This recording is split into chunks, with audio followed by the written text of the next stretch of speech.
Question number 10, if the sum of first n terms of an AP is equal to 4n minus n square. Sn का इस AP का formula दे रखा है जिसके ऊपर question है। Okay, what is the common difference, D हमसे पूछा है। बच्चों बहुत बारीक क्वेश्चन है, ध्यान से समझिएगा। हमको Sn दे रखा है, Sn is equal to 4n minus n square, और हमसे पूछा क्या है, हमसे पूछा है कॉमन डिफरेंस बता दीजिए। बच्चों बहुत सिंपल सी बात है कि अगर आपको कॉमन डिफरेंस निकालना है तो एक तरीका तो नॉर्मल है, सीधा सीधा। कौन सा, कि आप इसको कन्वर्ट कर लीजिए स्टैंडर्ड फॉर्म में, या स्टैंडर्ड फॉर्म को यहां पर ले आइए और कोफिशिएंट इक्वेट करा दिए, ए और डी की वैल्यू अलग अलग निकाल लीजिए। दूसरा एक तरीका बताता हूं, ध्यान से सुनिएगा। अगर मैं n की वैल्यू 1 पुट कर दूं तो मुझको क्या मिलेगा, सम ऑफ वन टर्म मिलेगा। सम ऑफ वन टर्म किसके बराबर होता है, a के बराबर होता है। पहली ही टर्म होती है, वही खुद अपने सम के बराबर भी है, ठीक है। अगर n की वैल्यू 2 पुट कर दूं, है ना, अच्छा 1 पुट करके निकाल भी लो जरा इसको। 1 पुट किए 4 माइनस 1 इज इक्वल टू 3 आ भी गया। n की वैल्यू अगर 2 पुट कर दूं तो s2 मिलेगा। s2 किसके बराबर, sum of first two terms. Sum of first two terms किसके बराबर होगा, a प्लस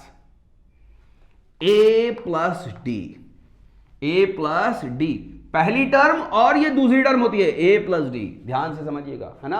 आप अगर पहली टर्म को 1 लिखना चाहते हैं तो 1 भी लिख सकते हैं यहां पर, तो यहां पर भी 1 लगा दीजिए। क्या बात क्लियर है, a प्लस पहली टर्म और दूसरी टर्म को जोड़ेंगे तो s2 मिलेगा।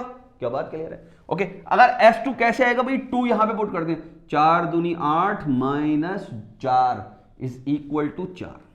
क्या बात क्लियर है, इसका मतलब अगर मुझे d निकालना है तो s2 में से 2a1 माइनस कर दूं, या d निकालना है तो s2 में से 2s1 माइनस कर दूं। तो मुझे d निकालने के लिए क्या करना है बच्चों, s2 माइनस 2a1 कर दूं, या s2 माइनस 2s1 कर दूं।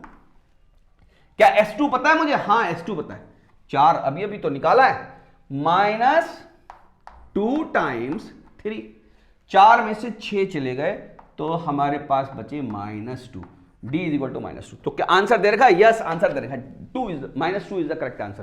तो here a is the correct answer. बच्चों इस तरह के जितने क्वेश्चंस हैं सारे क्वेश्चंस की पीडीएफ अपलोड की जा रही है। हर चैप्टर के हर सब्जेक्ट के हर चैप्टर के टॉपिक वाइज सारे एमसीक्यूज पिछले 20 सालों में जो आ चुके हैं वो सब अपलोड किए जा रहे हैं। आप डिस्क्रिप्शन बॉक्स में या पिंड कमेंट में जाकर गूगल ड्राइव का पीडीएफ लिंक, गूगल ड्राइव का लिंक पीडीएफ आप डाउनलोड कर सकते हैं वहां से, ओके, और अपने स्कूल के बच्चों को आप फॉरवर्ड करके उनको भेज सकते हैं, ओके।